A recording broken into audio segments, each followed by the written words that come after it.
guys, welcome to W Civil Examination channel. Today's topic is internal audit.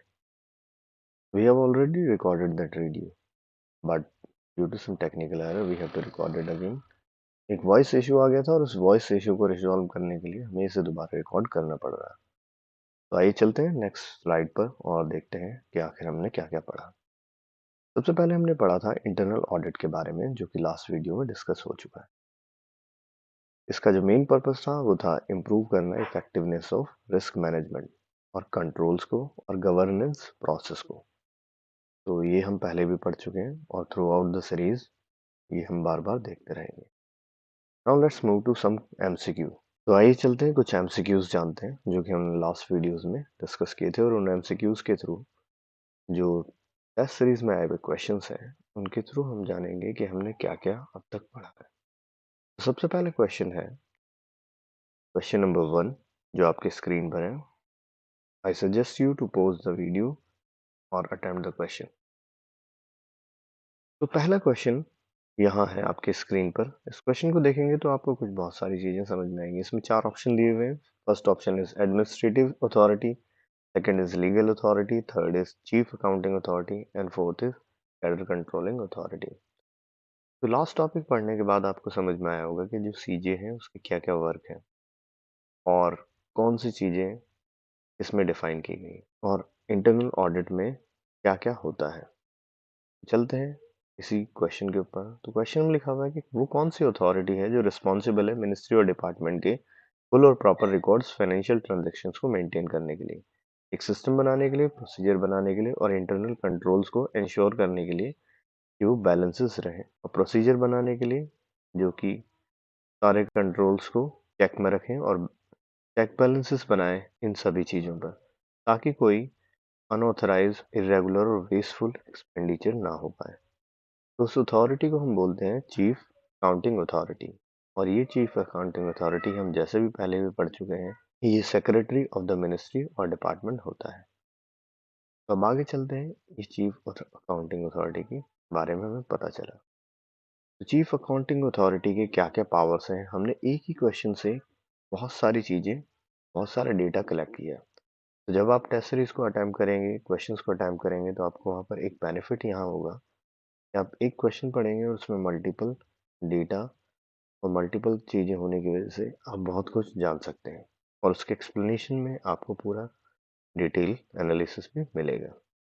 तो आइए चलते हैं नेक्स्ट क्वेश्चन पे। The next question is who is responsible for prescribing the form of accounts of union states and frame a revised rules and manuals relating to the behalf of President of India in terms of Article 150 of Constitution of India and on the advice of Comptroller and Auditor General of India. तो last line I on the advice of Comptroller Auditor General of India। कौन सी authority controller auditor general of India की advice लेगी? CG तो खुद है, वो खुद नहीं ले सकती। डिपार्टमेंट ऑफ एक्सपेंडिचर नहीं हो सकता, तो होगा क्या? मिनिस्ट्री ऑफ फाइनेंस भी नहीं हो सकता। आंसर है सीजी। सीजी एक ऐसी अथॉरिटी है जो ही अकाउंट्स रिलेटेड सारे फॉर्म्स को, सारे रूल्स को रिवाइज करती है या मैनुअल को बना सकती है और प्रेसिडेंट के बिहाफ पर काम करती है, और कॉन्स्टिट्यूशन के आर्टिकल नंबर 150 में इसको डिफाइन किया गया, और ये एडवाइस लेती है सीएजी से। तो आपने एक क्वेश्चन अटेम्प्ट किया and now you have multiple information, multiple data और बहुत सारी चीज़ें, बहुत सारी इंफॉर्मेशन आपके पास आ गई, और एक क्वेश्चन आपको मल्टीपल चीज़ें बता सकता है। और इसका एक्सप्लेनेशन देखेंगे तो उस एक्सप्लेनेशन में भी आपको और इन्फॉर्मेशन मिलेगी। तो ये सबसे आसान तरीका है, you just attempt a test, और उस टेस्ट में क्वेश्चन को लिखें और उन क्वेश्चन के डेटा से आप बहुत सारी इंफॉर्मेशन कलेक्ट कर सकते हैं and you can prepare your own dot notes. तो आगे चलते हैं क्वेश्चन नंबर 3। इस क्वेश्चन को भी करने से पहले मैं आपको ये बोलूँगा, try to attempt this question. You know, very good. If you don't know you will learn something more. तो नया कुछ सीखने को मिलेगा। सबसे पहले क्वेश्चन लिखा हुआ है internal audit guidelines are late down to ensure which of the following. Internal audit guidelines किस लिए बनाई गई? तो यहाँ पर 4 पॉइंट दिए हुए हैं। चारों से देखेंगे क्या हो सकता है, क्यों हो सकता है, कैसे होगा। तो let's move to the topic of internal audit guidelines. जब तक अगर आप जो लोग जानते हैं they can attempt. Now let's move to internal audit guidelines. तो इंटरनल ऑडिट गाइडलाइंस कौन इशू करता है? Generally it is issued by CGA. CGA इन गाइडलाइंस को इंश्योर करता है और इशू करता है। ये क्या है? ये गाइडलाइंस क्या करती हैं? कुछ प्रिंसिपल को हमारी इंटरनल ऑडिट में इंक्लूड करवाती हैं। वो कौन-कौन से प्रिंसिपल हैं? जैसे कि integrity, competence, proficiency, due professional care, objectivity, quality, effective communication and insight. तो ये सब वो प्रिंसिपल्स हैं जो इसमें ऐड किए जाते हैं। नेक्स्ट, इंटरनल ऑडिट गाइडलाइंस को फ्रेम करने वाला अथॉरिटी सीजीए है और ये इसके भी ऊपर बेस्ड है।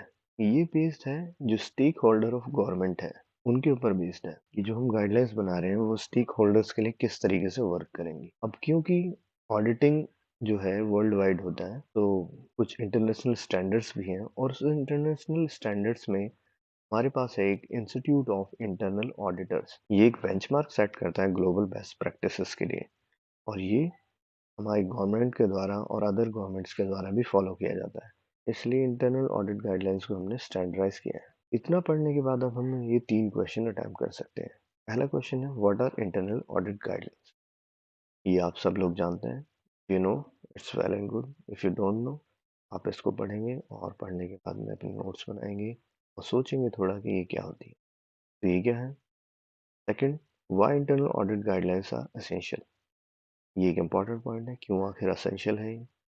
थर्ड क्वेश्चन है who frames the internal audit guidelines for government department in India?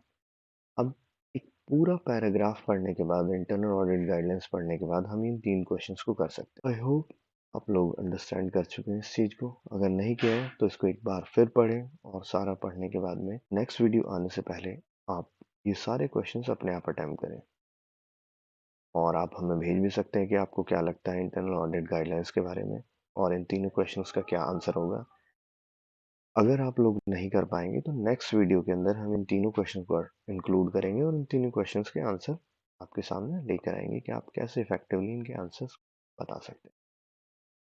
उससे पहले हमने अभी एक क्वेश्चन देखा था, question number 3। Internal audit guidelines are late down to ensure which of the following. अब इस क्वेश्चन को देखेंगे तो यहाँ से हमें कुछ इंपॉर्टेंट चीज़ें पता चलेंगी और वो इंपॉर्टेंट चीज़ें हैं कि इंटरनल ऑडिट गाइडलाइंस ये चारों पॉइंट में से कौन से पॉइंट्स के लिए की जाती है। तो सबसे पहला जो इंपॉर्टेंट पॉइंट है वो है इफेक्टिव इंटरनल ऑडिट। सेकंड है decrease audit risk. Third is providing opinion on portfolio significant risk. तो ये तीनों ही पॉइंट हमें इंक्लूड करने होंगे इंटरनल ऑडिट गाइडलाइंस के ऊपर। तो चलेंगे, ये सब तो हमने कर लिया। Next is how we can classify internal audit guidelines. We can classify internal audit guidelines in 4 types और ये टाइप हो सकते हैं। पहला, जनरल गाइडलाइंस। ये जनरल गाइडलाइंस क्यों क्रिएट की जाती है? इनको क्रिएट करने का एक ही मकसद है कि ये गाइडलाइन एक प्लेटफॉर्म बनाती है ऑब्जेक्टिव और रिस्क बेस्ड एश्योरेंस के लिए। इसके बारे में हमें डिटेल में स्टडी करनी है नेक्स्ट वीडियो में। सेकंड टाइप ऑफ गाइडलाइंस है सीजी लेवल गाइडलाइंस। ये गाइडलाइंस करती है promote effective audit in central civil ministries. जो सेंट्रल सिविल मिनिस्ट्री है उनमें जो ऑडिटिंग होती है को इफेक्टिव बनाने की गाइडलाइंस सीजी लेवल पर होती है। Next is ministry level guideline. Her ministry जो है वो उसका वर्क डिफरेंट होता है तो अपने डिफरेंट वर्क कल्चर को, अपने डिफरेंट चीज़ों को बताने के लिए वो प्रिंसिपल सीसीए या सीसीए या सीए इन लोगों को, जो कि एक एग्जीक्यूटिव की तरह काम कर रहे होते हैं इंटरनल ऑडिट के, इन लोगों को हेल्प करने के लिए, असिस्ट करने के लिए, इस एक्टिविटी को स्मूथली होने के लिए, मैनेजिंग होने के लिए ये गाइडलाइंस इशू की जाती है मिनिस्ट्री लेवल पर। Fourth is engagement level guideline. ये जो गाइडलाइंस ये मिनिमाइज करती है audit risk while performing the engagement. जब ऑडिट हो रहा है तो उस वक्त जो ऑडिट का रिस्क है उसको कम करने के लिए जो गाइडलाइंस है वो एंगेजमेंट लेवल गाइडलाइंस होती हैं।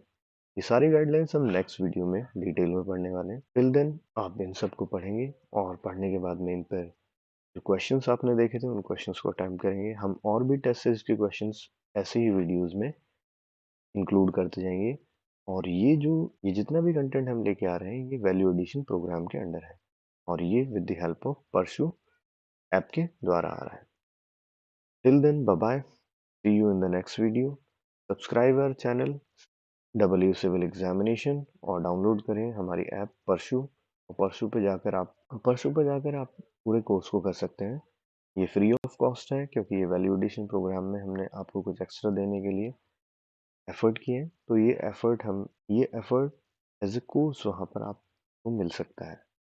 तो एज ए कोर्स आप उसको सब्सक्राइब कर सकते हैं फ्री ऑफ कॉस्ट, और इसमें जो कंटेंट प्रोवाइड किए हैं वो सारे कंटेंट आप पढ़ सकते हैं। वहाँ पर हम पीडीएफ भी अवेलेबल करवाने वाले हैं, साथ ही में ये वीडियोस भी वहाँ होंगे, और इन वीडियोस के ऊपर शॉर्ट क्विज भी होंगे। इसके अलावा आप W civil examination test series, और उन टेस्ट सीरीज में हमने मोस्ट ऑफ द क्वेश्चंस, जितने भी प्रोबेबिलिटीज हैं, जितने भी क्वेश्चंस हो सकते हैं, वो क्वेश्चंस कवर करने की कोशिश की है। और हर क्वेश्चन आपको मल्टीपल क्वेश्चन करने में हेल्प करेगा, और वो मल्टीपल क्वेश्चंस, वो एक्सप्लेनेशन आपको इतनी सारी मैनुअल पढ़ने से बचा सकते हैं। तो stay tune to W civil examination channel, और download our app Parshu. Till then, bye bye. See you in the next video.